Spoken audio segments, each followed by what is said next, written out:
రామగుండం ప్రజలందరికీ నమస్కారం. రామగుండం కమిషనరేట్ పరిధిలో 3వ తారీఖు నుంచి స్పెషల్ డ్రైవ్ వెహికల్స్ సంబంధించి నిర్వహించబోతున్నాం. దాంట్లో 2 wheelers, 3 wheelers, 4 wheelers, commercial vehicles, lorries, trucks అన్నీ దాని కిందికి వస్తాయి.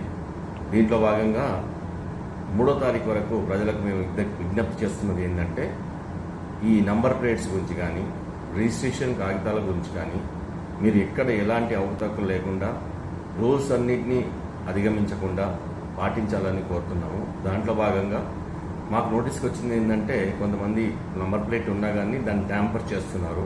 లైక్ 8055 ఉంటే దాన్ని బాస్ అని రాసుకుంటున్నారు. అలాగే కొన్ని నంబర్ ప్లేట్ని 9 ఉంటే దాన్ని ఇంకోసి పక్కకు ట్యాంపర్ చేసి 8 అని రాస్తున్నారు. ఇట్లా నంబర్ ప్లేట్లని మాడిఫై చేస్తే చీటింగ్ చేసిన కిందికి వస్తుంది. తర్వాత మీకు పేపర్స్ అన్నీ కూడా డిజిటల్లో పెట్టుకోవచ్చు. ఫిజికల్గా కాపీ పెట్టుకోకుండా కానీ యాప్లో పెట్టుకోవచ్చు. బట్ మీ వెహికల్ మీ పేరు మీద రిజిస్టర్ అయి ఉండాలి. ఎట్టి పరిస్థితుల్లో కూడా మైనర్స్కి వెహికల్స్ యజమానులు ఇవ్వకూడదు. ఇలాంటివన్నిటికి సంబంధించి కూడా స్పెషల్ డ్రైవ్ నిర్వహించబోతున్నాము. అలాగే కార్స్ సంబంధించి పేపర్స్ అన్నీ కరెక్ట్గా ఉండాలి, ఇన్సూరెన్స్ కరెక్ట్గా ఉండాలి.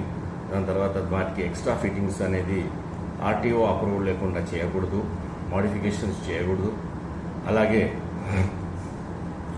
వీటికి సంబంధించి ఫిల్మ్ పెట్టుకోవడం అనేది 70% ఫిల్మ్ ట్రాన్స్పరెంట్గా ఉండాలి, మొత్తం డార్క్గా చేయకూడదు. ఇలాంటివన్నీ కమిషనరేట్లో మేము ఎన్ఫోర్స్ చేయబోతున్నాము. అందులో భాగంగా ఈ 3rd వరకు ప్రజలందరికీ విజ్ఞప్తి చేస్తుంది ఏంటంటే, మీరేమైనా సైలెన్సర్లు మాడిఫై చేయడము ఫర్ ఎగ్జాంపుల్, తర్వాత కంప్లీట్గా వేరే వేరే డెకరేషన్స్ చేసుకోవడము, తర్వాత పోలీస్ కాకుండా పోలీస్ అని రాసుకోవడము, ప్రెస్ కాకుండా ప్రెస్ అని రాసుకోవడము, ప్రెస్ అయినా పోలీస్ ప్రెస్ అని రాసుకోకూడదు, ఎవరి బండ్ల మీద ఇట్లాంటివన్నీ లోగోస్ పెట్టుకోకూడదు.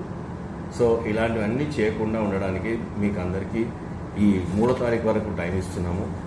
మీరే త్వరగా ముందుగా చూసుకొని మీ యొక్క vehicle as per RTA norms ప్రకారం ఉందా లేదా తెలుసుకొని దాన్ని మీరందరూ ఒకవేళ ఎక్స్ట్రా ఫిట్టింగ్స్ కానీ, సైలెన్సర్లు సౌండ్ ఇచ్చే సౌండ్లెస్ సైలెన్సర్ కానీ, నంబర్ ప్లేట్ ట్యాంపర్ అయితే కానీ అవన్నీ మీరు రెక్టిఫై చేసుకోగలరని మా యొక్క మనవి. 3వ తారీఖు నుంచి ఎన్ఫోర్స్ చేసేటప్పుడు ఇవన్నీ ఏ తప్పులైనా ఉంటే బండి సీజ్ చేయబడుతుంది. బండి లైసెన్స్ని ఎవరైతే నడుపుతున్నారో అది ఎవరైతే బండి లైసెన్స్ తన పేరు మీద ఉందో వాళ్ళ యొక్క లైసెన్స్ క్యాన్సిల్ చేయబడుతుంది. అలాగే డ్రంక్ అండ్ డ్రైవ్ కూడా మేము కంటిన్యూస్గా చేస్తున్నాము. దాంట్లో భాగంగా 2 సార్లు 3 సార్లు డ్రంక్ అండ్ డ్రైవ్లో ఒక లిమిట్ పెట్టుకున్నాము. ఆ లిమిట్ దాటితే మాత్రం మీకు పర్మనెంట్గా లైసెన్స్ని క్యాన్సిల్ చేయడానికి ఆర్టీఓకి రాయడం జరుగుతుంది. అందుకని దీంట్లో భాగంగా కొన్ని గైడ్లైన్స్ ఇష్యూ చేస్తున్నాము. దాన్ని మీరు పాటించాలని, 2వ తారీఖు నైట్ వరకు మీరు అందరూ కంప్లీట్గా దాన్ని చేసుకోవాలని, పర్ఫెక్ట్గా మీ వెహికల్ని పెట్టుకోవాలని కోరుతున్నాను. Thank you.